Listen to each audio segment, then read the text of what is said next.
이라고 하고요. 저는 지금 이제 소속은 서울대학교 사회학과 그리고 이제 아시아연구소에서 있습니다.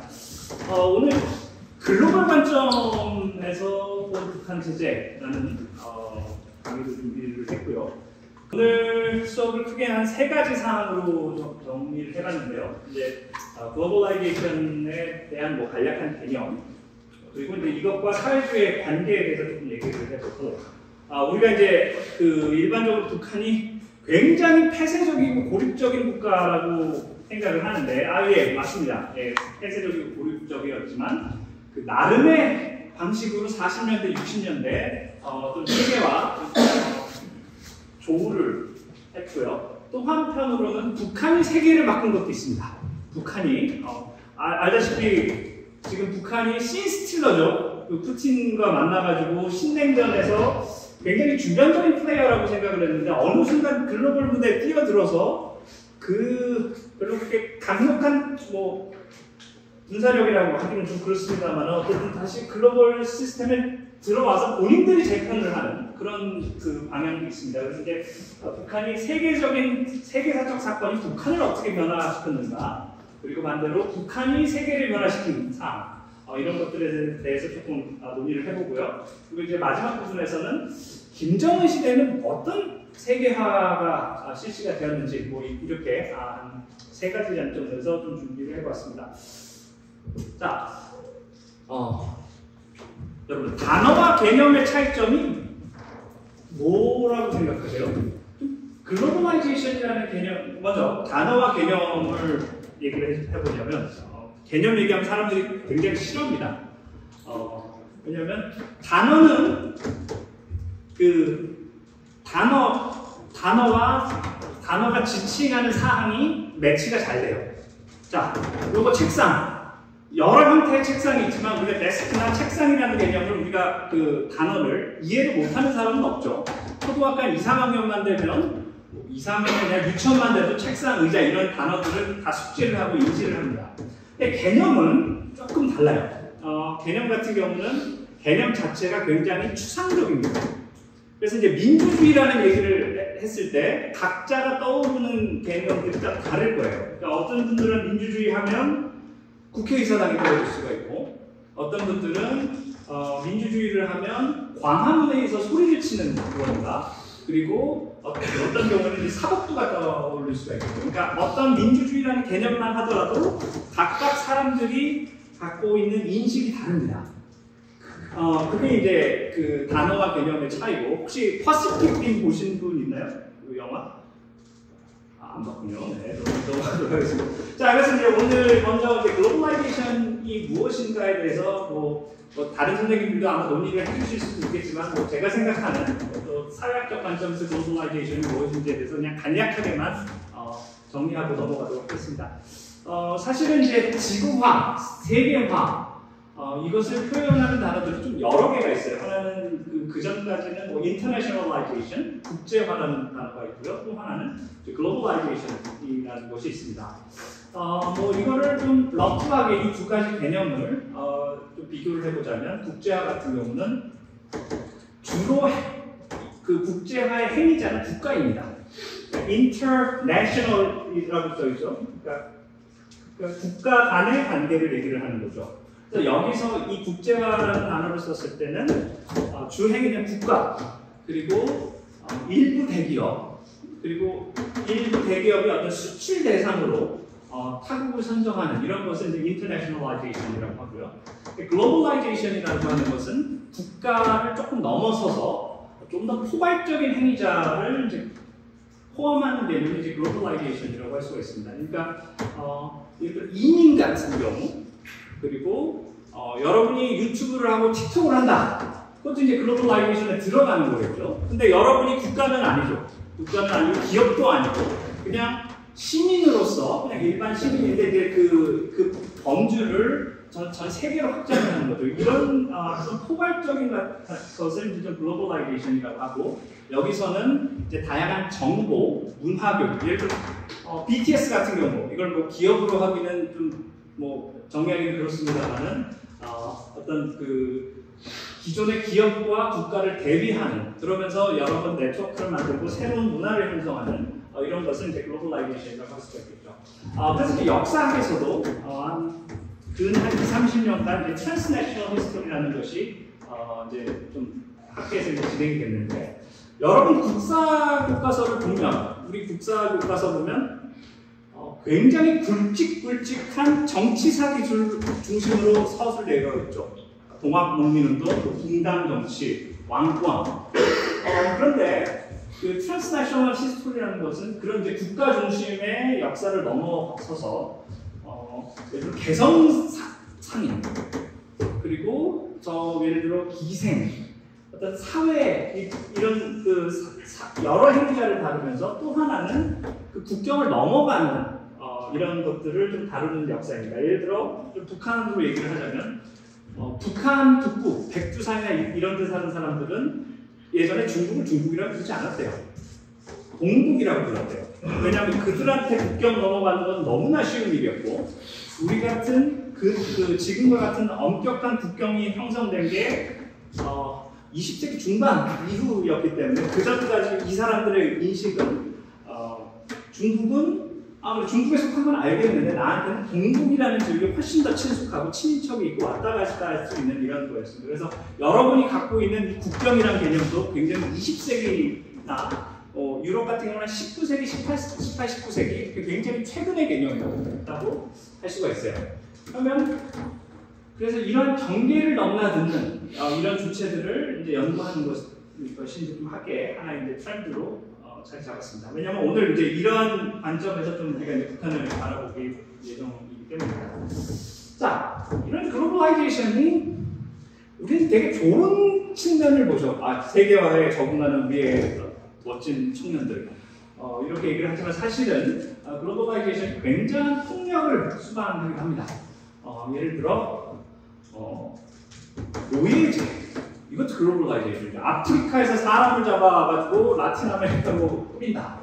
아니면 아프리카에서 사람을 잡아서 영국의 노동자로 쓴다.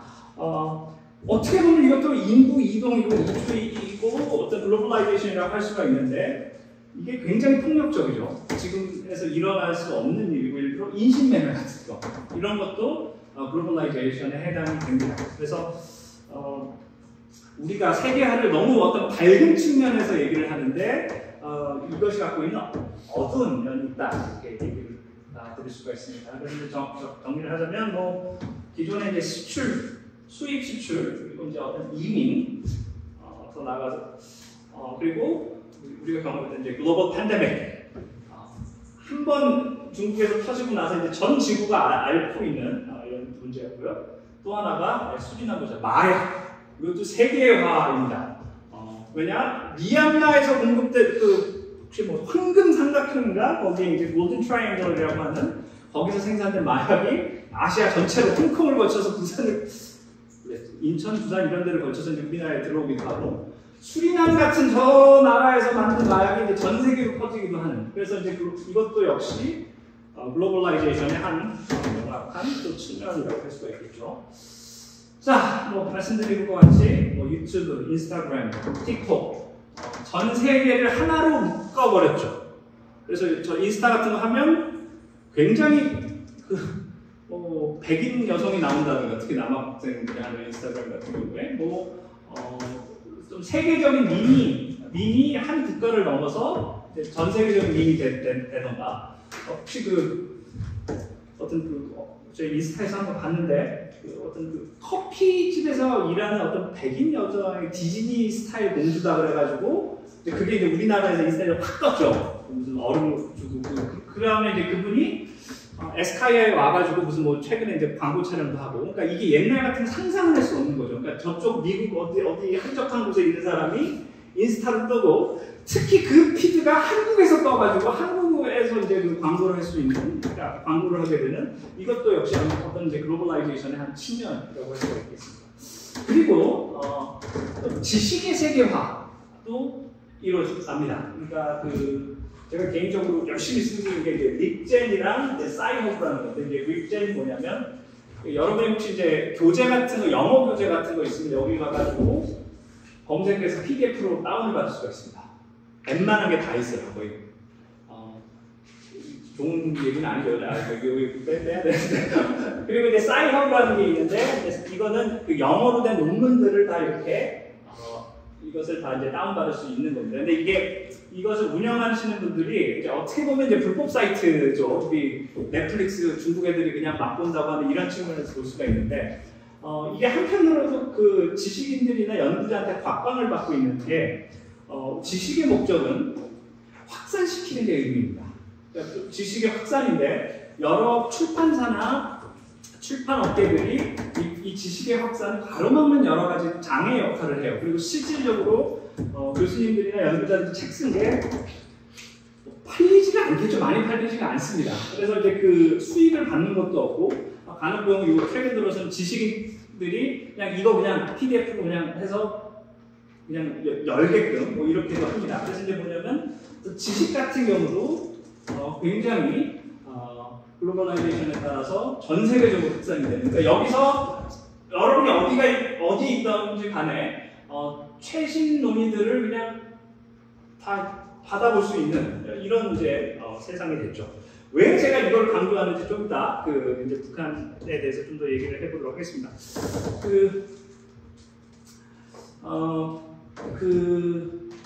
세계화와 관련해서 북한의 우리가 알고 있는 굉장히 폐쇄적인 국가라고 알고 있죠. 이거 이제 실질적으로 상당 부분 폐쇄적입니다. 하지만 몇 면들을 북한의 면면들을 살펴보면 좀 이러한 좀 다른 양상들이 발견되는 것을 좀 알 수가 있습니다. 먼저 이제 사회주의에 대해서 얘기를 해보자면 사회주의 체제 자체가 굉장히 글로벌한 체제였습니다. 여기가 이제 막스의 무덤인데 마르크스 공산당선언 마지막이 뭐죠? 만국의 노동자를 단결하라죠. 그럼 여기서 만국은 그러니까 영어로 하면 전 세계 국가들의 노동자는 단결하라죠. 그러니까 기본적으로 어떤 단일 국가를 넘어서는 전 세계 노동자들의 연대를 꿈꿨던 것이 바로 막시즘이었습니다. 그래서 이제 이것을 이제 잘 보여주는 게 이제 마르크스 앵겔스의 독립의 본록인데, 뭐 다 읽기는 그렇고, 한간 노동자에 불과한 대중 자본 또는 어떠한 제한된 욕구 충족과 단절된 대규모의 노동력에 할지라도 세계 시장을 전제로 하며, 그러니까 자본 자체가 세계 시장을 전제로 하고 있으며, 또 공산주의와 마찬가지로 프롤레타리아트를 오직 세계사적으로만 존재한다. 그래서 우리나라에서 예를 들어 사회주의 혁명을 그러면 안 되겠지만 사회주의 혁명을 한다고 해서 사회주의가 되는 것이 아니라 전 세계가 다 같이 움직여야 사회주의가 된다라는 게 이제 막시즘이었어요. 근데 19세기 막스가 활동했던 이 당시에 근대 민족 국가라는 것이 형성되는 시기였습니다. 이제 그게 뭐냐면 우리가 한민족이라는 걸 너무너무나 당연하게 의식을 하고 있고, 지금 여기 보면 우리 학생 중에 외국에서 오신 분들은 없죠. 다 이제 한국 분이신데, 근데 이제 좀 다른 이제 서구나 외국만 하더라도 이게 이렇게 단일 민족이 아니에요. 그래서 제가 이제 며칠 전에 런던을 갔다 왔는데 겨울왕국 혹시 보셨나요? 네, 다 엘사 나오는 거. 근데 이쪽에서 엘사를 흑인으로 해놔요. 어린 엘사를. 흑인이랑 동양인으로 해놓고 얘가 갑자기 이렇게 크면 이제 이렇게 노래 부르면 크죠. 레디고 하면 커질 때는 백인으로 바뀝니다. 근데 왜 이게 이제 지금으로 보면 말도 안 되는 이야기인데 이제 왜 그러냐면 런던만 하더라도 50% 백인이 50%가 안 되고요. 그러니까 유색인종이라고 하는 이제 인도 사람, 아시아 사람, 이민자들이 반이 넘어요. 그러니까 그런 사회에서 이제 어린이들이 이제 제가 뮤지컬 가보니까 애들이 다 엘사 옷을 입고 왔어요. 어린 꼬마 여자애들이. 그런데 한번 사건이 한번 일어났어요. 야, 흑인 엘사가 어딨냐? 그래가지고 이제 여자아이가 이제 마음의 상처를 받아가지고 엄마한테 막 엉엉 울어가지고. 그래서 그 월트 디즈니를 보면 우리가 다 마법의 세계잖아요. 뭐 18, 뭐 이제 성 나오고 이랬을 때 흑인이 맡을 수 있는 배역은 굉장히 제한적이겠죠. 그래서 이런 것을 좀 극복하고자 엘사 같은 경우도 이제 흑인으로 만드는 뭐 이런 겁니다. 근데 하여튼 우리나라는 굉장히 단일 민족이고 거의 이제 한국어 언어가 너무나 절대적이고 아주 굉장히 예외적인 케이스인데 유럽만 가보더라도 그렇지가 않습니다. 미국뿐만이 아니라. 그랬을 때 그 칼 막스는 단일 민족을 통한 어떤 혁명 이런 것보다는 그것을 초월할 수 있는 사회주의적 질서, 세계화 한편으로는 다문화된 어떤 질서를 생각을 한 거죠. 그리고 진정한 우애는 어떤 그 국가 단위에서 하는 것이 아니라 어떤 그 노동 계급 간의 새로운 연대로 미래를 기획을 했습니다. 그러니까 이게 이제 초기에 어떤 그 글로벌라이제이션 퍼스펙티브를 갖고 있는 어떤 그 청사진이라 할 수 있을 것 같습니다.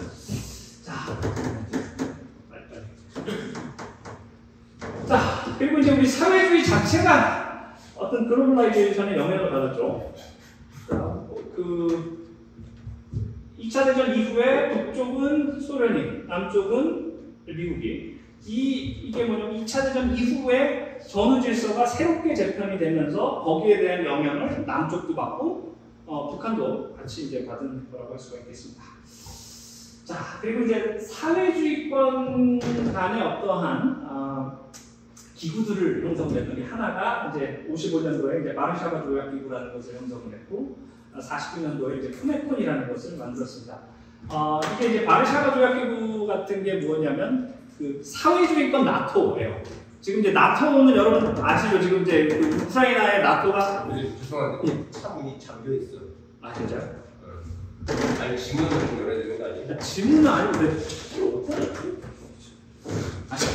속한데 아유 미안한데 막 급하게 아까 전에 올라오느니라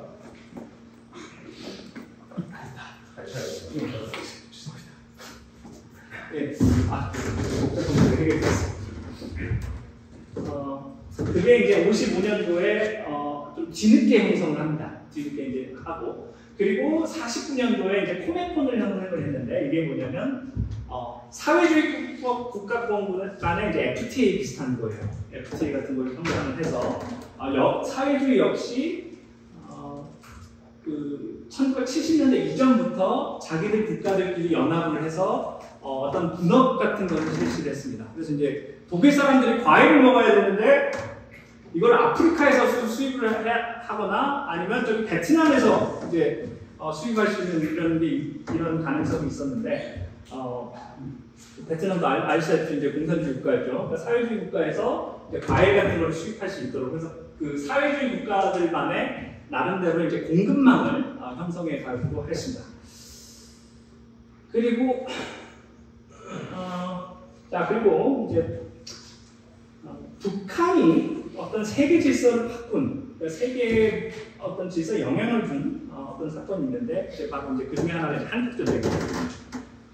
우리가 이제 일반적으로 한국전쟁 배웠을 때는 북한이 우리를 침공했고 미국과 유엔군이 들어와서 이것들을 이제 격퇴시켰다. 뭐 이게 이제 우리가 많이 배웠던 건데 이것도 조금 글로벌하게 보면 또 다른 면모를 보입니다. 한국전쟁이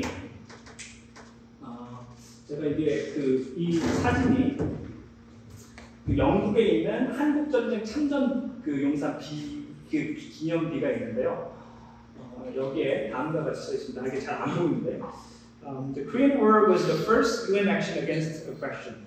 그러니까 유엔이 좀 유엔 얘기를 하자면 유엔이 2차 세계대전 이후에 창설이 됩니다. 그리고 유엔의 기획은 프랭클린 루즈벨트 대통령이 기획을 해요. 그러니까 2차 대전을 치르면서 앞으로 이런 끔찍한 전쟁이 다시는 발생하면 안 되겠다. 그래서 이것을 어떻게 방지를 할 것인가를 루즈벨트 대통령이 굉장히 고심합니다. 그래서 세계 강대국들과 모든 국가들이 모여서 유엔을 형성을 하고 세계에 나오는 어떤 분쟁들을 관리할 수 있는 기구를 만드는 게 그 루즈벨트 대통령의 목표였어요. 그래서 이제 가까스로 이제 이것을 만들어 놨는데, 만들고 나서 처음 발생한 전쟁이 한국 전쟁이었어요. 그래서 처음으로 그러니까 전쟁 방지가 그 당시 유엔의 최초 목적이었습니다. 최고의 목적이었는데 전쟁이 이제 발생을 한 거죠. 그랬을 때 이것을 유엔은 이거를 넉넉고 바라봐야 되냐, 아니면 개입을 해서 어떻게 해야 될 것인가, 이런 고민들을 유엔에서 합니다. 그래서 이 당시에 한국 전쟁 중에 미스테리 중에 하나가 한 2개 정도가 있는데, 그 소련의 야콥 말레크 대사가 6월 27일 날 규탄 결의에 기권을 합니다. 자, 유엔 안보리 이사 상임이사국 하면 미국, 지금의 러시아, 그리고 중국, 그리고 프랑스, 영국 이렇게 있죠. 이걸 이제 P5라고 하는데, 그러니까 2차 대전 승전국들이죠. 여기서 중국, 맨 처음에 중국은 지금의 중국 공산당이 아니라 원래 대만이었죠. 대만의 어쨌든 이 5개의 강대국이고, 2차 전범 국가였던 독일과 일본은 못 들어갑니다. 그러니까 독일 같은 경우는 지금 뭐 민주주의하고 모범적인 국가로 알려져 있지만, 당시에 독일은 뭐 거의 사람 취급을 못 받았어요. 그 국제질서, 나치의 그 후예들이라고 해서. 그래서 이제 P5가 안보리 상임이사국이 있었는데, 소련 역시 지금은 안보리가 굉장히 좀 헐거워졌죠. 지금 러시아가 우크라이나 침공을 하고 나서 북한과 잘못된 거 있어도 그냥 다 제재 안 하고 이렇게 풀어주는데, 이때만 하더라도 그 소련이 그 루즈벨트가 만드는 신질서에 그렇게 반대를 하진 않았습니다. 그게 워낙 그 세계적으로 대세를 갖고 있는 거고, 전쟁 방지라는 이것이 너무나 중요한 것이었기 때문에 소련 대사가 기권을 해요. 그러니까 기권을 한다는 것은 사실상 승인을 한다는 거죠. 그러니까 유엔군이 가서 이제 대한민국을 가서 도와주고 북한과 전쟁을 할 수 있도록. 그러니까 한편으로는 북한한테 무기를 대고, 한편으로는 유엔에서 아유 그러게요, 분쟁이 일어났네요 하면서 이제 한편으로 이제 물러서는 이런 역할을 했습니다. 그래서 이제 한국 전쟁이 일어나서 한 21개 국가랑 뭐 16개국 일단 이 정도의 국가들이 이제 병력을 배치를 해서 이제 한국 전쟁에 유엔군 참여가 이루어지죠. 근데 여기서 유엔군 참가와 관련해서 일단 좀 어려운 지점, 그러니까 좀 몰랐던 어떤 이제 그 전환점이 하나가 있었는데, 바로 이제 38선을 넘어가는 순간이었어요. 그러니까 원래 유엔군이 들어온 거는 북한군을 격퇴하는 거였는데, 우리가 38선을 넘어가잖아요. 그럼 이제 그 격퇴 임무에서 넘어가는 건데, 그때 유엔도 그냥 승인을 하고 같이 올라갑니다. 그러니까 그 애초에 분쟁을 일으킨 국가의 이제 뿌리를 뽑아야 된다 해가지고 이렇게 이제 올라가는 이런 지점이었고, 그래서 이 이후에 알다시피 이제 우리는 통일이 안 됐죠. 근데 이 한국 전쟁의 여파로 미국도 메카시즘이 등장할 수 있는 기반이 생겼고, 그리고 유럽에서도 아주 그 보수적인 정치적인 성향이 이제 드러납니다. 공산주의를 이제 맨 처음에는 그 공산주의 확산을 그냥 가능성 정도로만 얘기를 하고 그냥 비판을 했어요. 그래서 이제 우리가 냉전이라고 하죠. 콜드워가 피를 흘리지 않는 전쟁이라는 의미의 이제 냉전인데, 아시아에서는 이게 열전이죠. 베트남 전쟁이 일어났고 한국 전쟁이 일어났고, 어쨌든 그래서 이 전쟁이 유럽의 지형과 어떤 글로벌 진영의 서구의 통합을 가져온 어떤 이러한 영향이라고 할 수가 있을 것 같습니다. 자, 그리고 그래, 빨리빨리 하겠는데, 또 하나는 후르시초프의 등장에 따라서 어떤 큰 세계관이 이제 그 사회주의권이 변화하게 되고, 거기에 따라서 북한의 어떤 그 보수적인 정치 질서가 또 등장하게 되는 이런 문제가 있었습니다. 조선일보가 굉장히 보수적인 신문이죠. 아시다시피. 근데 이제 보수의 대표 주자 중에 한 명이 이제 조갑재 씨가 인터뷰에서 후르시초프라는 사람이 스탈린 다음에 이제 공산당 서기장이 양심과 만나 역사를 죽였다 이렇게 이제 굉장히 긍정적으로 평가를 합니다. 후르시초프라는 사람을. 이게 무슨 일이 발생했는가? 이걸 보면 50년대 그 소련에서 정책이 바뀌게 됩니다. 그래서 기존의 개인 숭배가 척결이 되고 숙청당한 사람이 사후 복권이 일어나고 이제 평화운동이 확립이 되는 이런 변화가 있었습니다. 왜 그러냐면 오펜하이머 보셨죠? 그거 찍고 나서 한 4년 후에 소련에서 핵 개발을 합니다. 그리고 소련 이 60년대에 핵 개발이 거의 62년까지 거의 한 800번 핵실험이 일어나요. 오펜하이머를 800번을 찍은 거죠. 그 미국 미소 양국에서. 이런 상황에서 무력으로 혁명하자. 다 같이 죽자는 거죠.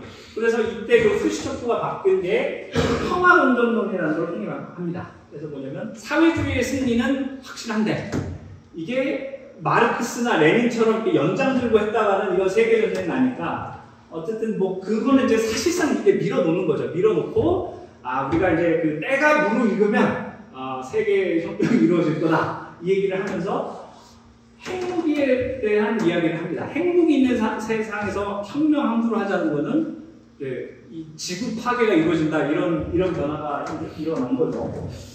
자 그리고 좀 재밌었던 것 중에 하나가 이제 이 변화 중에 하나가 부엌 논쟁이라는 게 있었어요. 1950년에. 뭐냐? 이게 닉슨 대통령이죠. 워터게이트로 하얀 닉슨 그 대통령이 그 소련에 있는 그 모스크바에 있는 미국 상품 박람 정지회를 갑니다. 가가지고 미국이 이렇게 세탁기도 잘 만들고 식기세척기도 잘 만들고 막 이런 것들을 막 굉장히 이제 자랑을 막 해요.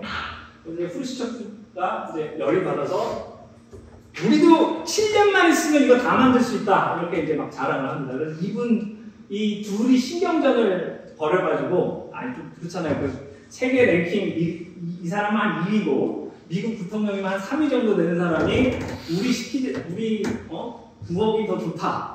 식기세척기가 좋다 하면서 이걸 공개적으로 얘기를 하고 이거를 갖다 전 세계로 다 이렇게 이제 방송을 하니까 점잖지는 못하죠. 근데 이게 어떤 상징을 갖고 있냐면 이 키친 디베이트라는 것이 핵무기 있는 거의 이 당시에 한 5, 600번 실험을 했을 겁니다. 핵 실험을 한 5, 600번 하던 지도자들이 전쟁이 아니라 어떤 경쟁으로 비춰졌어요. 그러니까 우리가 더 좋은 상품을 만들 거야. 그래서 사회주의가 이길 거야. 그러니까 미국은 아니야. 우리 집이 더 좋아. 우리가 만든 전자제품이 훨씬 좋아. 해서 좀 그 기존의 마르크스 레닌 같은 그 잡아 죽이고 전쟁하고 이런 것에서 어떠한 경쟁 시스템으로 좀 변화되는 것이 또 이 그 부엌 논쟁이라고 할 수가 있어요.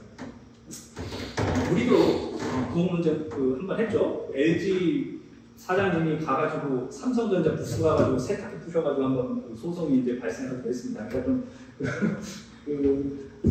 그래서 한 2015년도인데 그래서 법원이 조금 이제 선의의 경쟁을 하더라도 대한민국을 대표하는 국제 기업인 만큼 상호 존중의 이걸 가져라 이렇게 해서 법원이 이제 좀 먹어를 시킵니다. 어쨌든 냉전 와중에서도 그 전선이 꼭 군사적인 것이 아니라 어떤 그 복지와 문화의 전선으로 펼쳐지면서 약간의 이제 그 기존과는 다른 어떤 변화가 있었다.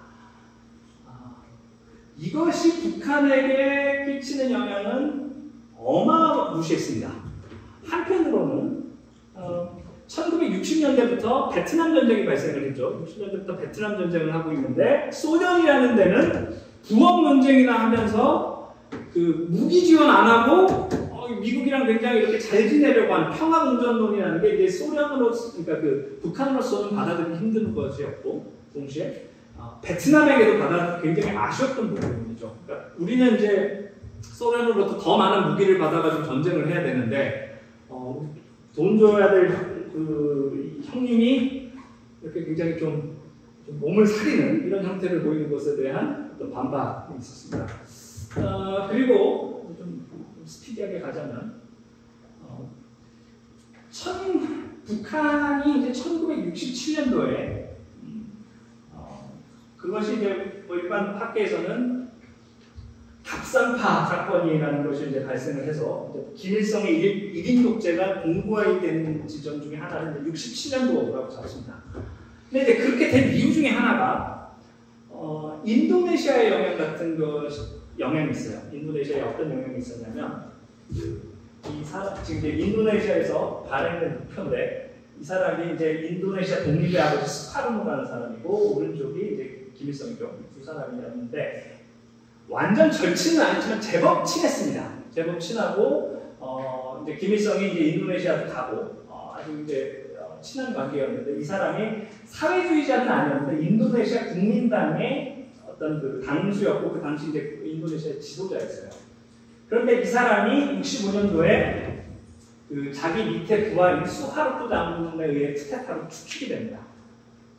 그리고 이제 이 사람 쫓겨나기 한 몇 달 전에 김일성이 그 인도네시아를 방문을 해가지고 이제 재밌게 시간을 보내요. 그래가지고 이 여기 있는 꽃이 김일성 화인데 둘이 이제 수목원에서 이렇게 정상회담을 하다가 김일성이 저 꽃이 예쁘네. 꽃이 예뻐요. 그랬더니 수카르노가 그래? 이 꽃 마음에 들어? 오늘부터 이 꽃의 이름을 김일성화로 바꿔줄게 해가지고 김일성화가 이렇게 탄생을 합니다. 그래서 이제 영어로도 있어요. 김일성일리아라는 이제 꽃이 이제 나왔죠. 그러니까 좀 제법 친했는데 67년에 이제 수하르토 장군이 이제 철권 통치를 시작해가지고 여기 이제 30몇 년도가 이제 독재를 합니다. 근데 이제 이때 김일성이 본 거죠. 군대를 제대로 장악을 못했다 보니까 쿠데타를 일으켜가지고 수카르노가 쫓겨났구나. 그래서 우리는 이러면 안 되겠다. 그래서 지금 그 군대를 훨씬 더 강력하게 쫓기 시작합니다. 그래서 그 67년에 굉장히 좀 북한이 더 보수적으로, 더 경직적으로 가는 어떤 마일스톤이 됐고요. 그리고 이것도 굉장히 비극적인 사건인데 여기서 100만 명이 죽었습니다. 그러니까 65년도에 그 인도네시아 쿠데타가 일어나고 여기에 이제 이 사람은 이제 친공산주의적이고 이 사람은 이제 보수적인 사람인데 이때 공산당 계열이랑 중국계에 대한 이제 학살이 시작을 해가지고 한 보수적으로 잡으면 50만, 많게 잡으면 한 100만 명의 이제 사람들이 이제 여기서 이제 죽게 되는 거죠. 그래서 이제 이것을 다룬 이제 영화 이제 Act of Killing이라는 영화가 있는데 이게 나중에 시간 되면 한번 보시기 바랍니다. 그리고 이제 북한에서도 장발장을 읽었습니다. 예전에 학교 다닐 때 여러분 그 뮤지컬은 보셨나요? 영어로 레미제라블이 이렇게 번역이 되어 있었고요. 그리고 이제 많지는 않지만 예를 들어 발자크 프랑스 소설가 그리고 이제 여러분이 이제 고등학교 때 억지로 강제로 읽을 법한 이런 이제 세계 문학 작품들이 소개가 됐습니다. 근데 이제 보시면 발행 연도가 제가 검색을 해보니까 64년도, 63년도, 65년 이때가 마지막이에요. 그러니까 67년도까지 그 다음부터는 이런 그 번역 작업 같은 걸 하지를 않고 무조건 김일성만 일으키게 됩니다. 그러니까 그 전까지 60년대만 하더라도 조금 더 북한에서 이런 것들을 읽을 수 있는 이런 그 기회가 있었는데 이게 이제 변화하게 되는 것이죠. 그리고 언제 다시 번역을 하느냐?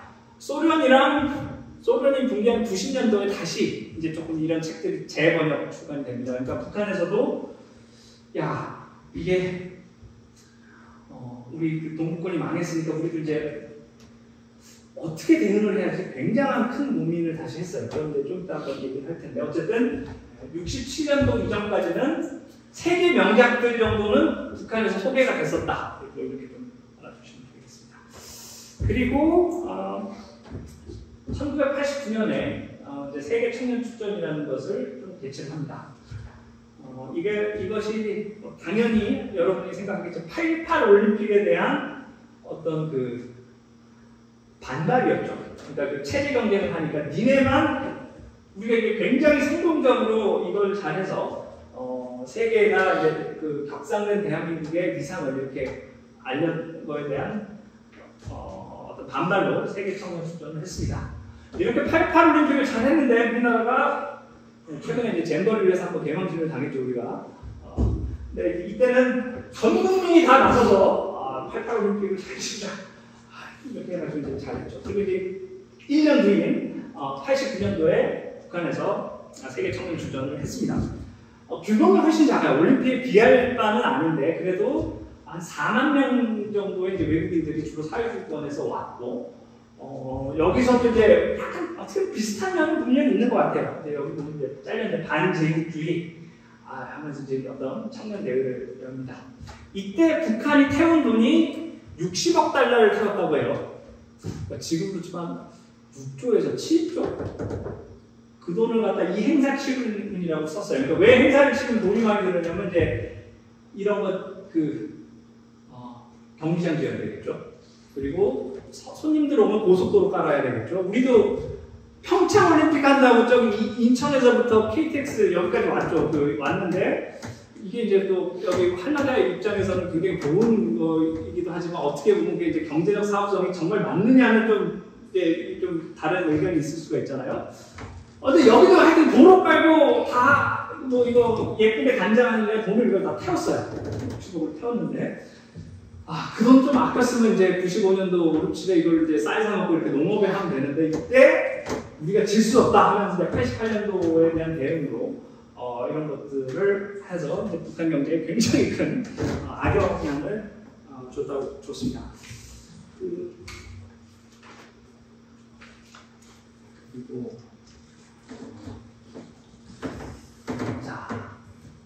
그리고 이제 89년에서 92년 사이에 그리고 이제 91년 이 3년은 만 2년 전이죠. 이제 사회주의권이 이제 붕괴를 했습니다.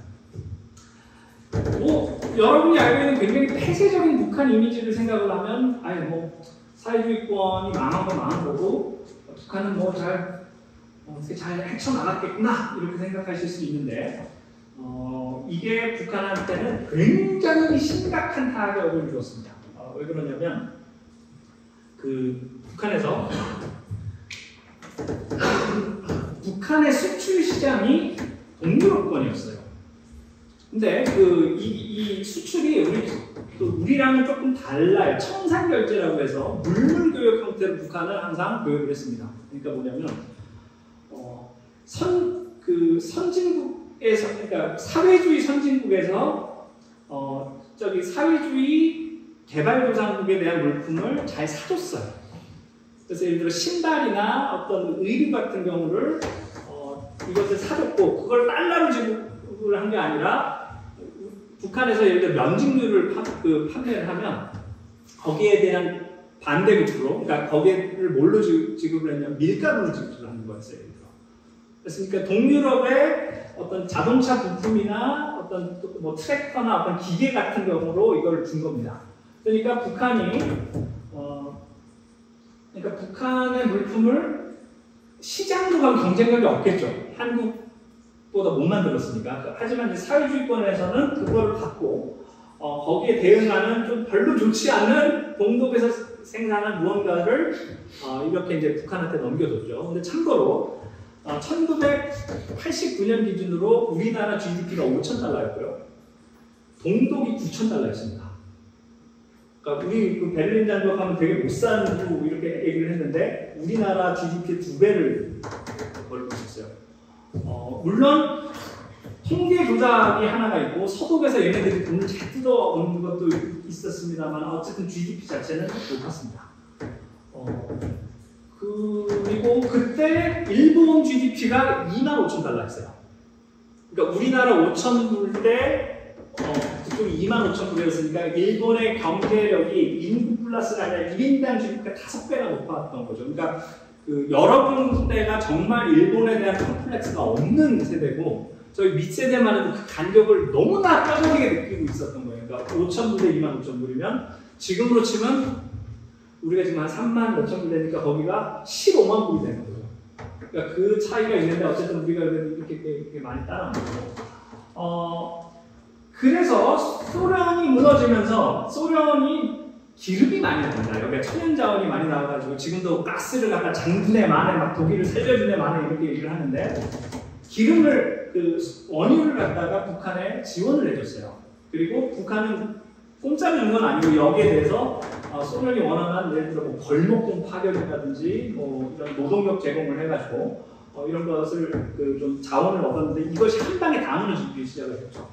그래서 이제 90년대 초중반에 북한에서 중요하다고 여기는 물품이 한 8,000개를 생산을 했는데 국가에서 그것이 한 제가 이제 탈북자 인터뷰를 해보니까 8,000종 생산이 90년도에 95년도 가면 4,000종, 96년도 가면 2,000종으로 줄었다고 합니다. 그러니까 뭐냐면 생산을 못하는 거예요. 그러니까 그 기본적인 기계 같은 경우들 다 이제 유럽을 통해서 이렇게 설비나 시설들이 들어왔는데 그것들이 사회주의권의 붕괴와 함께 이것이 굉장한 큰 타격을 입기 시작한 겁니다. 그러니까 이 북한이 맨날 주체 경제, 자립적 경제 얘기를 했지만 실질적으로 사회주의 네트워크에서 오는 어떤 안정성이 있었어요. 근데 그것들이 사회주의권 붕괴한테 이제 무너지기 시작을 했고 그것이 어떤 북한의 어떤 큰 위기로 다가오게 되었습니다.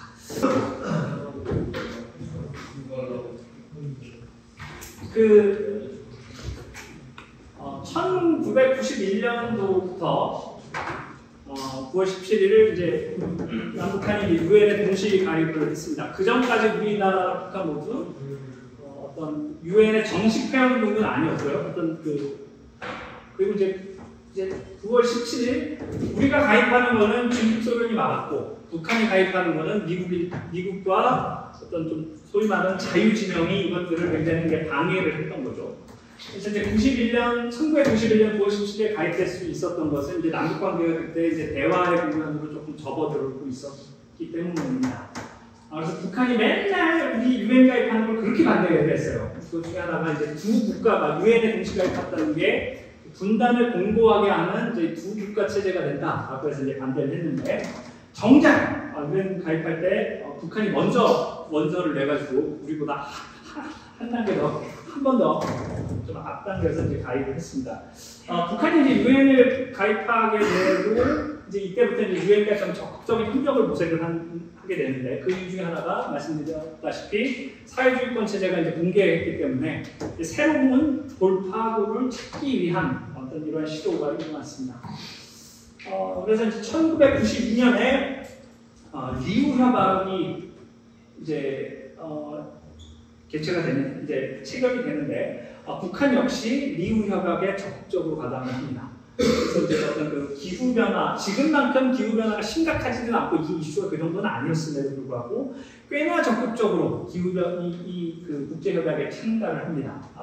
그 이유 중에 하나가 북한이 맨날 수행하죠. 그 나무나 이런 그 기반 산업이 약하다 보니까 맨날 수행하고 맨날 그래서 농작물 피해 있고 그래서 이것을 국제사회의 유엔의 지지를 받아서 이것들을 조금 개선해보고자 하는 이런 시도가 있었고요. 그래서 상당히 적극적으로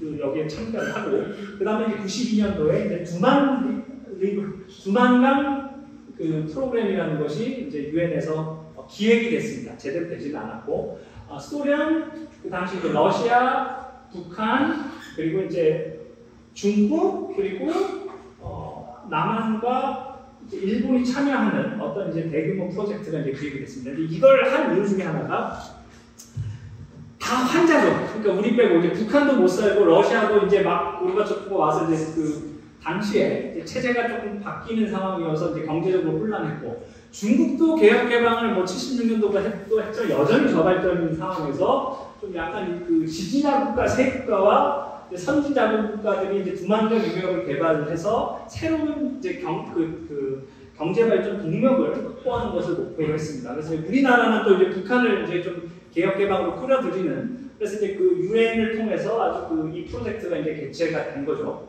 그랬는데 알다시피 이제 1차 북핵 위기가 터지고 나서부터 이제 굉장히 흐지부지해졌습니다. 그러니까 이게 잘 됐으면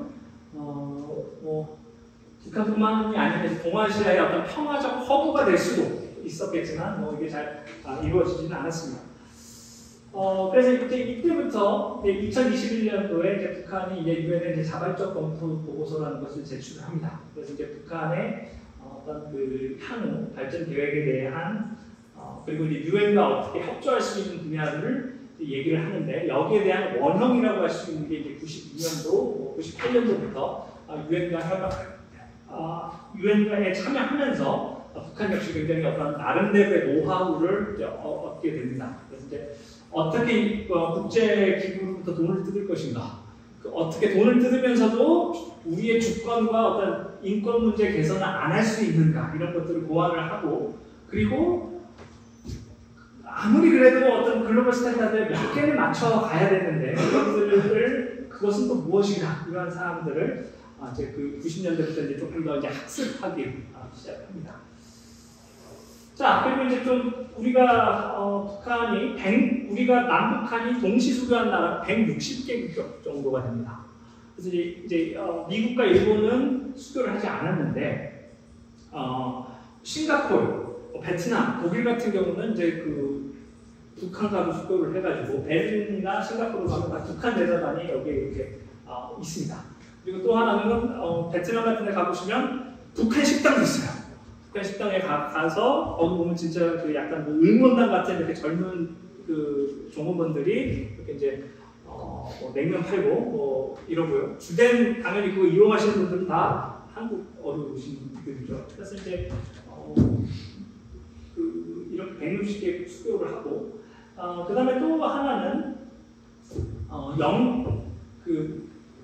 미국, 일본을 제외한 일부 자유진영에서는 북한과 교류 협력을 하고 있어요. 그래서 이제 영국 같은 경우는 비판적 그 포용이라고 해서 critical engagement라고 하는 정책을 통해서 북한과 굉장히 큰 연관을 좀 맺고 있습니다. 그래서 왜냐하면 그 북한에서 영어 배워야 되잖아요. 그럼 이제 보통 그 영어 가르치시는 외국인은 이제 영국에서 갑니다. 이제 미국 제국주의는 여기 뭐 제국주의는 하긴 했습니다만은 그래서 영국으로부터 가고 어떤 그 서구권에 대한 여러 창구들이 있어요. 캐나다나 그 영국을 통해서 어떤 좀 그 세계 선진적인 문명을 받아들이고자 하는 그러니까 미국이랑 불가능하기 때문에 그래서 이제 그 영국의 정책이 critical engagement다. 그래서 이제 영국의 대북 정책이라고 할 수가 있고, 제가 왜 이 얘기를 하냐면 그 영국에 있는 과학자들이 백두산을 가서 이렇게 지진 탐사 활동 같은 경우를 이걸 하고 있대요. 근데 백두산이 굉장히 특이해요. 제가 이제 이 제임스 아논드라는 이제 런던 대학교 교수님을 만나서 한번 물어보니까 일본에 있는 화산들은 왜 거기 있는지는 지질학자들이 아는데 굉장히 생뚱맞은 지역에 이런 엄청난 화산이 있대요. 그래서 그 위치가 왜 거기 있는지 형성되는지 과학자들도 모른대요. 그래가지고 이런 것을 탐사를 한답니다. 그리고 2010년도에 아이슬란드에서 화산이 터졌는데 그때 그 화산재가 런던을 한 2cm 정도 다 덮을 수 있는 정도의 화산재가 이렇게 터졌어요. 그래서 그 당시에 유럽에 있는 모든 항공편들이 다 결항이 됐습니다. 그 화산재 때문에. 백두산이 터지면 런던은 61m를 넘는데요. 2cm가 아니라 61m로 넘치니까 어마무시한 화산이 거기에 있어가지고 북한도 이거 잘못 터지면 가겠죠. 이거 잘못 터지면 가가지고 여기에 대한 탐사 활동을 자국의 기술로는 좀 한계가 있으니까 이제 그 영국을 통해서 여기를 들어갑니다. 그래서 이제 이분이 이 장비를 갖고 여기를 들어갔을 때 이게 다 유엔 제재에 다 걸려요. 다 걸려가지고 그 영국 왕립학회에서 그 유엔에다 공식적으로 서한을 보내가지고 우리가 진짜 이거 화산 탐사를 하기 위한 장비니까 이걸 허가해달라. 이걸 이제 첫 번째로 했고 또 하나는 몇몇 그 지질 탐사기가 잠수함을 잡을 수 있는 탐사기가 그 기능이 있어가지고 이제 북한과도 협약을 해가지고 이것을 이제 그 들여왔다고 합니다. 그래서 이제 북한이 이제 어떤 그 환경 그리고 이제 이런 그 지질 같은 이슈들은 좀 그 선진국과 이렇게 협업을 통해 가지고 하는 이런 모습을 또 보여주고 있습니다. 자, 김정은 시대 얘기를 하자면 김정은이 내세웠던 것 중에 하나가 이제 사회주의 문명국이라는 것인데 여기를 보면 이게 이제 2011년 신년사에 북한에서 등장합니다. 자, 이때가 김정은 2010년도에 등장을 했거든요.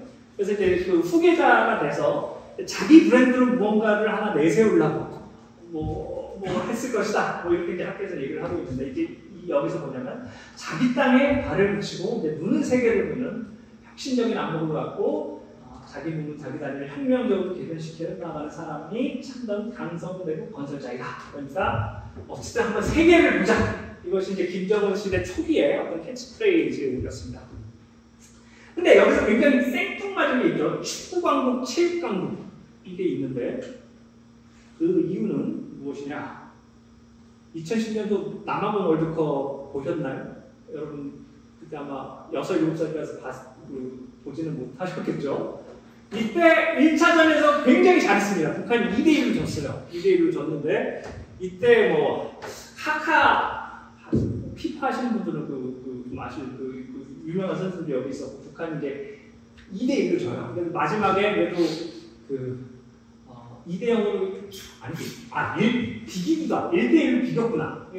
끌려가고 있다가 마지막에 하나를 넣어서 이제 비깁니다. 그래가지고 이제 북한에서는 그 녹화 방송만 맨날 하다가 처음으로 우리 대표팀이 이렇게 잘하구나 해가지고 포르투갈전을 했는데 이때 7대0으로 대박사가 됩니다. 호날두가 이때 우리 호우 형이 아주 농락네요. 그래서 7대0으로 깨져가지고 이때 또 해피린 북한이 생중계를 했어요. 북한에서. 그래가지고 이제 그 해설자가 이걸 이제 우리도 축구한 9대0으로 깨지면 이제 이제 해설자가 좋은 얘기 안 나오잖아요. 아쉬워하고.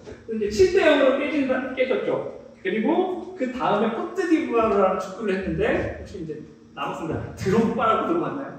드록신 뭐 이런 드록바가 또 활약을 해서 3대0으로 깨집니다. 그래가지고 이제 북한 사람들이 이거를 원래 같으면 졌으면 이거 방송을 안 하는데 이거 생방송 다 해놓고 7대0, 3대0 이렇게 완전 대쪽으로 팔리니까 이제 김정은 국가 차원에서도 원래 이런 가벼운 게 신년사에 나오지는 않는데 우리가 축구 강국을 만들어야겠다 이렇게 하면서 막 체육관 선전을 합니다. 그러니까 며칠 전에도 은메달 따고 애들 표정 묻어가지고 이렇게 막 이러고 있죠. 근데 이제 그런 그래서 이거는 이제 세계적인 무언가를 하고 싶은데 이 축구야 다 알다시피요. 중국이 돈을 아무리 쏟아부어도 축구가 되지를 않잖아요. 이게 그러면서 어쨌든 여기에 대한 충격으로 김정은이 아마 이 정도면 아마 이제 그 최고 지도부에서 스네가 바꾸시면서 나오거든요. 최고 그 모니터링을 하고 이제 축구 강국이 이제 나온 거죠. 그리고 이제 데니스 로드맨이라는 사람이 이제 방문을 합니다. 저도 이 NBA를 본 이 세대는 아니었는데 어렸을 때부터 이제 김정은이 굉장히 좋아했던 시대예요. 그거였죠. 그리고 이제 김정은 초기만 하더라도 이 얼굴 보세요. 귀염귀염하죠. 이때 지금보다는 인상이 훨씬 애가 부드러워요. 이 사람이. 그러니까 사람 많이 죽이기 전이어가지고. 그래서 이제 한 6, 7살에 이제 나라 이어받아가지고 나 해보고 싶은 거 해보자. 이런 좀 느낌이었어요. 그래서 이제 내가 좋아하는 이제 셀럽도 연예인 부르고 농구도 보고 그리고 이제 굉장히 많은 어떤 그 스키장 같은 걸 짓습니다. 얘가 이제 스위스에 가 있어서 이제 유학을 해가지고 스위스에 봤던 이제 스키장을 이렇게 보고 거기 이제 맛있는 스키장을 이렇게 건설하죠. 그래서 이제 김정은 초기에는 핵실험도 하긴 했었지만 내부적으로 보면 굉장히 이런 좀 밝은 분위기들이 굉장히 많이 있었어요. 그래서 이제 그 당시 20대들은 정말 굉장히 우리 사회가 변하구나 뭐 이렇게 생각을 많이 했다고 합니다. 그래서 이제 마식령 스키장이 나오고 김정은이 이제 되게 우울하게 이제 리프트를 이렇게 타고 있죠. 그래서 리프트가 굉장히 튼튼하다는 걸 보여주기 위해서 이렇게 혼자 이렇게 쓸쓸하게 이렇게 리프트를 타고 이렇게 올라가는 거였습니다.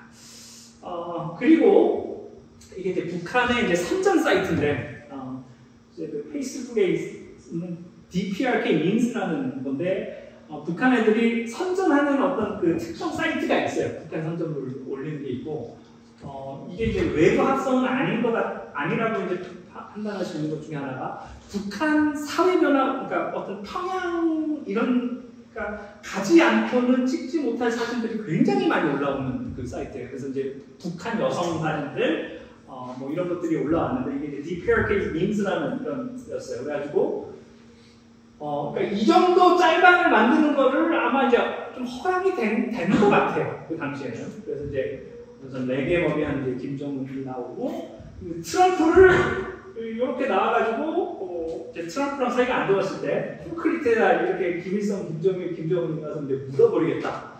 그러니까 이제 그 미국에 대한 반미 감정을 얘기를 하는데 이걸 표현하는 양식이 이제 우리 그 짤방 수준의 이런 것도 이제 허락이 됐던 이런 시기가 있었어요. 그래서 이제 어제 트럼프가 보니 태양이 이렇게 김정은 같은 태양이 있었다. 그래서 이런 거를 한 18년도까지 제가 봤을 때 17년도, 8년도까지는 이러한 짤방들이 이제 그 북한이 운영하는 선전 사이트에서 이렇게 한 거죠. 그러니까 북한도 선전을 옛날 그렇게 촌스러운 그 김정은 만세 이런 것보다는 이런 걸로 조금 한번 그 MG의 마음을 한번 얻어볼까 뭐 이런 것 같아요. 근데 지금은 이런 것들이 굉장히 많이 다 사라졌습니다. 지금 사이트 그리고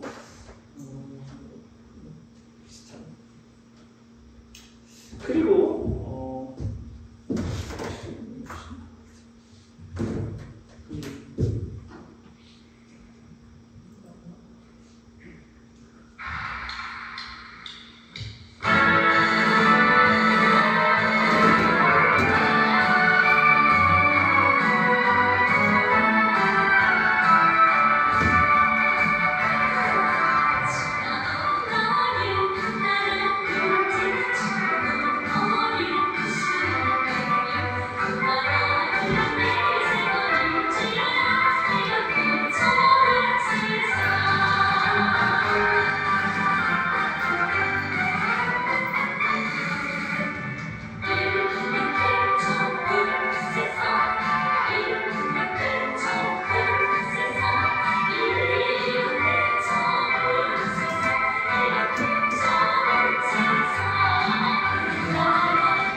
이게 이제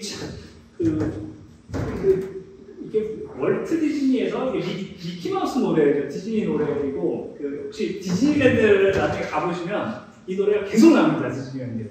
이거를 갖고 북한에서 이제 공연을 했어요. 이제 조금 지금 달랐던 게 여기 여성들이 좀 이제 굉장히 노출이 있죠. 이렇게 어깨 같은 게 나오고 이렇게 했는데 이게 이제 북한에서 굉장히 파격적인 노래였어요.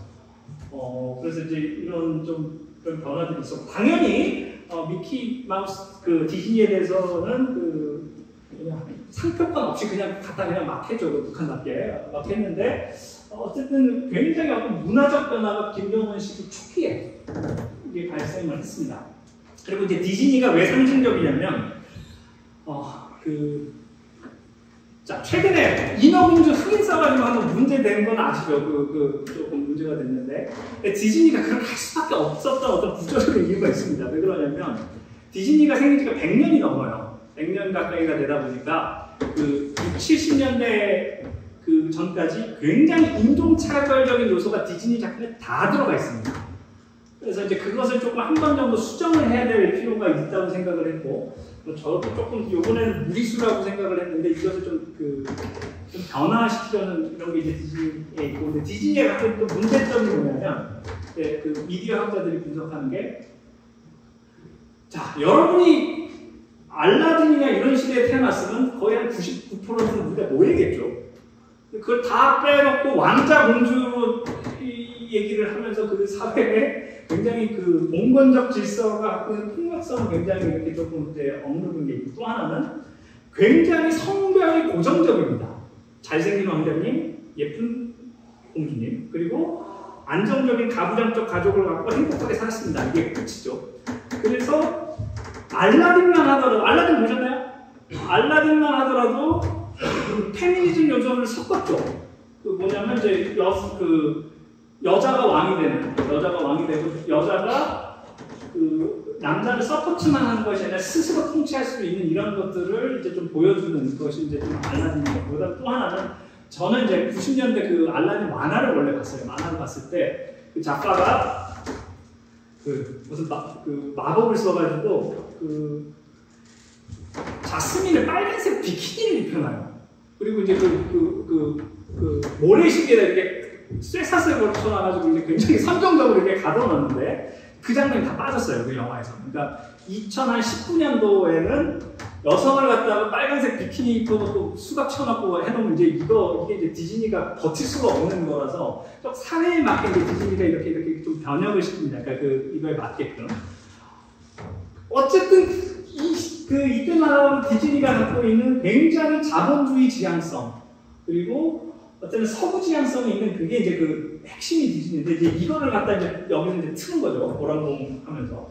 그래서 이때 김정은이는 별 생각이 없었는데 그 위에 있는 어르신들은 이제 이게 난리가 난 거죠. 그 최고집에서 젊은 애가 와가지고 디즈니 틀고 이런 옷 입혀가지고 그래서 2013년도, 14년도 이때 북한은 굉장히 우리가 좀 여러 가능성이 있었던 이런 시기로 좀 이제 판단하려고 합니다. 이제 물론 결과는 좋지 않았죠. 그리고 다른.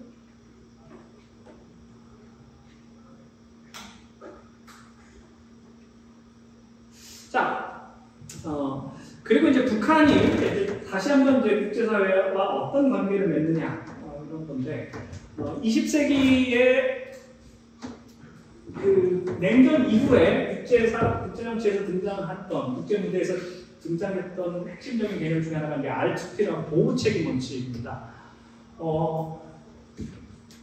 보호책임이란 뭐냐면 어떤 특정 국가가 자기 자국민을 보호하지 못하는 경우에 국제사회가 들어가서 이것을 중단시킬 수 있다. 그래서 이제 이 R2P인데 이거를 지금 이제 이게 미얀마에서 쿠데타가 일어났죠. 몇 년 전에. 한 2년 전에 쿠데타가 일어나서 많은 사람들이 죽었고 이제 미얀마 사람들이 R2P를 요구를 합니다. 그래서 이게 뭐냐면 군대 파견해서 우리 군부정권 날려주세요. 이 얘기죠. R2P라는 것을 이렇게 듣는데 현실적으로 미얀마에다 군대 파견하는 게 쉽지는 않아요. 이 엄청난 병력을 유지하고 전쟁을 하는 거고 이게 쉽지가 않은데 어쨌든 이것이 R2P라는 것이 90년대 이후 국제기구나 국제질서에서 굉장히 중요한 핵심적인 사항으로 떠오릅니다. 근데 이게 R2P가 갖고 있는 문제가 뭐냐면 국가가 갖고 있는 개별적 주권을 특정 상황에 국제사회가 제한할 수 있다는 거죠. 그러니까 지금 미얀마 같은 경우도 군부 쿠데타가 비민주주의적이고 잘못한 건 사실인데 어떤 주권 국가라면 국제사회가 함부로 들어갈 수는 없는 거잖아요. 근데 자, 이게 어쨌든 글로벌 트렌드를 됐습니다. 그래서 북한 역시도 보호 책임론에 대한 어떤 반발을 하는 어떤 논리 체계를 북한이 만들기 시작을 합니다. 그리고 여기 보면 처음으로 이제 북한 김일성 종합대학교 그 글들인데 법학과 이제 논문집인데 여기서 거의 처음으로 국제법을 막 얘네들이 인용을 하기 시작해요. 그리고 여기 보시면 영어로 되어 있죠. 영어로 된 그 원서를 얘네들이 열심히 읽어가지고 국제법과 이 R2P라는 어떤 서구 중심의 보편적 사상을 반박하는 논리를 허접하긴 한데 이것을 굉장히 이것을 논의합니다. 그러면서 주권 평등 원칙, 그러니까 굉장히 서구적인 주권의 개념이 들어와서 좀 반박을 하는 걸 보여주고 있죠. 그러니까 얘네들이 완전 무식하지는 않다. 그래서 여기서도 글로벌 변화에 따라서 나름의 국제법이나 이런 것들을 좀 보고 있다. 이렇게 좀 말씀드릴 수 있을 것 같습니다. 이제 또 하나는 제가 사회학을 전공을 했는데 여기서 이제 사회학에 대한 일반적 이해 이게 한 2018년도, 19년도부터 이제 들어오기 시작하고요. 그리고 여기서 김정은 항상 이제 북한식으로 이랬습니다. 김정은이 한 말을 한마디 던져주고 그 다음부터 이제 자기가 하고 싶은 말을 이렇게 하거든요. 보면 사회과학 부문에서는 당면하여 응용사회학을 비롯하여 우리의 혁명 실천에 필요한 분야들을 우리식으로 개척하기 위한 과학 연구 사업을 적극적으로 벌이며 점차 그 범위를 넓혀 나가도록 해야 합니다. 그래서 이제 통계 쓰는 방법 그리고 인구사회학, 정치사회학, 도시사회학 이런 것들을 도시 문제 어떻게 해결하는가 이런 것들을 사회학적 렌즈를 갖고 이렇게 한번 보려는 이런 시도들이 있었고요. 또 하나는 그러면서도 역시 사회학 강조하면서 사회 개인보다는 집단을 강조하는 이런 면모를 보이기도 합니다. 그러니까 저는 이게 굉장히 충격적이었어요. 그러니까 북한이 우리가 하는 김일성 만세, 김정은 만세만 아니라 이게 분과 학문을 어떻게 응용을 해서 그 소화하고 수용하는 이런 과정을 지금 하고는 있습니다. 근데 그게 그 이때가 80년도가 아직 그 하노이 이후 그러니까 그 남북대화, 북미대화가 여전히 불씨가 살아있는 공간 속에서는 이제 좀 학자들이 그 이후를 대비해서 이런 그 북한도 이런 것들을 많이 봤는데 지금은 좀 이런 글들이 나오지 않는 것 같아요. 지금 이제 다시 팬데믹 이후로 지금 다시 이제 걸어 잠그고 있는 분위기에서 이런 실험적인 이야기는 하지 않는데 어쨌든 그 17, 18, 그러니까 18년도 이후 이 전후로 굉장히 좀 그 개방적인 그 내부의 태도를 취했다 이렇게 좀 이제 말씀드릴 수 있을 것 같습니다. 네, 그리고 이제 시간이 얼마 안 남았는데 그래서 북한이 또 나름의 방식으로 이것도 이제 김정은 초기인데 경제 특구와 경제 개발부를 얘기를 합니다. 다 보면 이제 2013년도죠. 13, 14년도쯤에 이제 김정은 초기에 다양한 이런 것들을 논의를 했고요. 그래가지고 이제 그 캐나다에 있는 어떤 UBC의 박경희 교수님 팀이 북한을 방북을 해가지고 이 개발부를 다 돌아봅니다. 근데 이분이 이제 이제 해외 유명 경제 컨설턴트를 다 데리고 갔어요. 그래가지고 김정은이 처음으로 벤츠 S600을 빌려주고 북한에서 그 S600은 총리급이 타는 이걸 빌려준 다음에 내부 이동은 다 비행기로 이동을 했대요. 그 국내에 대한 부분에서 이제 북한이 굉장히 큰 관심을 보내고 있고 그래서 이제 그 캐나다에서 KPP라는 곳에서 북한의 경제학자들을 초청을 해가지고 영어를 가르치고 선진 경제는 무엇인지 이 프로그램을 꽤 운영을 하고 있습니다. 그리고 지금도 이제 옥스퍼드 대학교에서 북한 애들 한 두세 명 정도를 좀 이렇게 받아서 이제 또 공부할 수 있도록 뭐 이런 것도 지금 이제 좀 운영이 되고 있고요. 그래서 북한도 굉장히 이런 것들에 대해서 아예 관심을 갖고 있더라.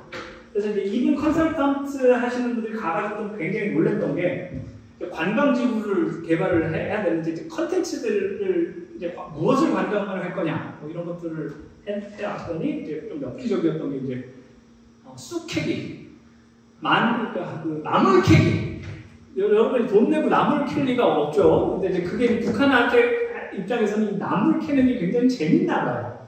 그래서 이제 관광 상품으로 나물 캐기를 갖고 오고, 그래서 그건 안 된다. 거기서 이제 얘기를 해주고, 또 하나는 이거는 또 가능할 것 같아요. 사냥 같은 거. 그래서 이제 어느 그 산 같은 데 가서 짐승 풀어놓고 이렇게 사냥할 수 있도록 뭐 이런 것들도 좀 이제 나름의 방식으로 이제 준비를 했다고 합니다. 근데 북한과 관련해서 굉장히 얘기를 하면서도 허무한 게 여러 가능성들은 있었지만 정작 된 게 별로 없죠. 된 게 별로 없고 이것도 다 이제 한 10년 전에 이런 기획들이 있었지만 결실을 맺지 못하는 그런 문제점이 있습니다. 자, 그리고 이제 뭐 정리를 하자면 우리가 이제 북한 사회나 뭐 북한 사회를 봤을 때 우리가 북한이 개혁이 될 것인가, 개방이 될 것인가, 아니면 뭐 민주주의로 전환이 될 것인가, 이렇게 이제 많이들 뭐 예견을 하고 뭐 평가를 하시고 뭐 이런데 저는 개인적으로 전환, 개혁, 개방 이런 단어보다는 변동이라는 단어를 조금 더 많이 씁니다. 그러니까 뭐냐면 북한 체제가 시장 경제로 바뀔 것 같지는 않아요, 단기간에. 그리고 민주화될 가능성도 별로 높지는 않는데 그럼에도 불구하고 사회는 바뀝니다. 사회 변동은 하고 변동은 되고 있죠. 그러니까 우리나라도 보면 지금의 신자유주의 체제가 단기간에 바뀌지는 않지만 분명히 우리 사회적으로 변하는 지점은 있죠. 예를 들어 뭐 여성의 권리가 훨씬 예전에 비해 향상되는 것도 있고 그리고 청년들이 또 어른들에 대한 불만이 좀 예전에 비해보다 훨씬 더 강력하게 고조가 되는 것도 있고 그리고 뭐 어떤 결혼 생활, 뭐 연애 스타일에 대해서는 진짜 저 학교 다닐 때는 비교할 수 없을 정도로 큰 변화가 있습니다. 그러니까 북한에 우리가 관심을 갖는다는 게 꼭 어떤 그 거시적인 뭐 개혁, 개방 뭐 이런 것보다 이런 것도 있겠지만 어떤 이런 사회적 변동을 추적하는 것도 여전히 저는 의미가 있고 좀 개혁, 개방에 대한 좀 조급함에서 벗어나서 어떤 이런 변동을 우리가 보는 것이 또 의미가 있지 않을까 이렇게 생각합니다. 예, 오늘 정규진 교수님이 최대한 빨리 끝내라고 이렇게 얘기를 하셔가지고 원래는 조금 이제 좀 차근차근 설명을 해드리려고 했는데 그래서 오늘 날이 또 날인 만큼 좀 약간